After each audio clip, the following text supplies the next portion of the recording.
Okey, saya percaya semua orang boleh buat video. Sebab hidup kita kan video. Kan? Allah dah rakam kan semua apa yang berlaku dalam hidup kita. Kita bercakap, kita gelak, kita menangis kan. Semua ni adalah ibarat pentas filem juga sebenarnya lah. Cuma bila kita nak buat video sebab kita ada keperluan untuk kita naikkan jualan kita, ramai orang teragak-agak. Dia rasa macam takut buat salah, takut orang kecam kan. So, saya punya pendapat lah kan, bila saya coach orang-orang buat video ni, kebanyakan dia orang ni boleh buat video. Termasuk you. Boleh buat video. Cuma you terlalu banyak fikir.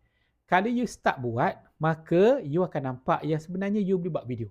Ada seorang student saya, dia rasa rendah dikir. Dia rasa dia tak cantik lah compare dengan orang lain.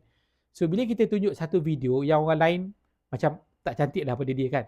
Dan dia rasa, baru dia rasa dia boleh buat video.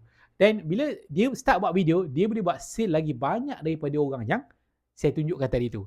Jadi, provenly, semua orang boleh buat video. Cuma, ramai orang tak start je. So, bila you nak start?